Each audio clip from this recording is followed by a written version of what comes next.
Sebelumnya kalian subscribe dulu channel ini agar kalian tidak ketinggalan video terbaru dari channel kami. Kisah eksekusi Syekh Siti Jenar di Masjid Sang Cipta Rasa. Syekh Siti Jenar merupakan tokoh yang penuh kontroversi, lahir sekitar tahun 1426 Masehi di Cirebon dengan nama Said Hasan Ali Al-Husaini. Dengan nama Said di bagian depan menunjukkan Syekh Siti Jenar merupakan keturunan dari Rasulullah. Ayah Syekh Siti Jenar bernama Syekh Datuk Syalah yang merupakan seorang penyebar agama Islam dari Malaka yang pindah ke Cirebon. Sesampainya di Cirebon, Syekh Datuk Saleh bertemu dengan Syekh Datuk Kafi yang merupakan putra dari saudara kandungnya Syekh Datuk Ahmad. Di Cirebon, Syekh Siti Jenar tinggal dan belajar di pesantren Amparan Jati untuk memperdalam ilmu makrifat. Syekh Siti Jenar keluar dari pesantren Amparan Jati dan mulai berkelana mencari guru. Dalam perjalanan spiritualnya, konon ia berguru kepada petapa Hindu bernama Samsitawah. Di sana ia belajar tentang cara melebur dengan jiwa. Dilansir dari buku biografi lengkap Syekh Siti Jenar karya Sartono Hedi Suwarno, pada saat berguru kepada petapa Hindu Swastiyah, Syekh Siti Jenar tidak mendapatkan ilmu makrifat yang ia cari. Hal ini membuat Syekh Siti Jenar pergi ke Palembang untuk belajar ilmu kebatinan kepada Arya Damar yang merupakan murid dari Syekh Maulana Ibrahim atau Sunan Gresik. Oleh Arya Damar, Syekh Siti Jenar diajak dalam sebuah perjalanan spiritual menebus langit dan bumi untuk melihat bertemu makhluk lain ciptaan Allah. Perjalanan spiritual bersama Arya Damar membuat Syekh Siti Jenar semakin yakin atas kebesaran Allah. Beberapa tahun kemudian Syekh Siti Jenar melaksanakan ibadah haji. Pada saat di Mekah, Syekh Siti Jenar bertemu dengan Syekh Bayarullah, putra dari saudara ayahnya Syekh Datuk Ahmad. Di Mekah, tepatnya di Gunung Uhud, Syekh Siti Jenar juga bertemu dengan para wali dari tarekat Syatariyah. Oleh para wali yang datang, Syekh Siti Jenar diangkat sebagai anggota baru tarekat Syatariyah. Ajaran tarekat Syatariyah ini yang membuat Syekh Siti Jenar dianggap sebagai ajaran sufi yang menyimpang yang disebarkan kepada golongan awam di Jawa. Pada saat kembali ke Jawa, Syekh Siti Jenar heran melihat perkampungan Amparan Jati Cirebon. Dahulu ia tinggal sudah menjadi ramai oleh Syekh Datuk Kafi. Syekh Siti Jenar diminta untuk mengajari murid-muridnya. Sejak saat itu Syekh Siti Jenar menyebarkan ajarannya di tanah Jawa. Seiring berjalannya waktu, murid Syekh Siti Jenar semakin banyak.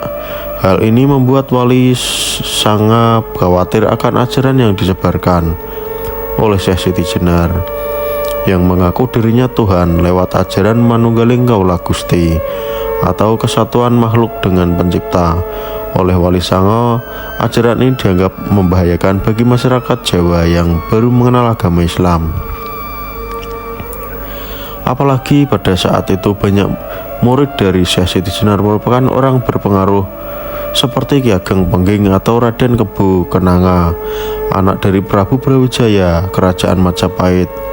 Karena kekhawatiran tersebut, para wali Sanga bersepakat untuk memanggil Syekh Siti Jenar agar mengklarifikasi ajaran yang telah disebarkan.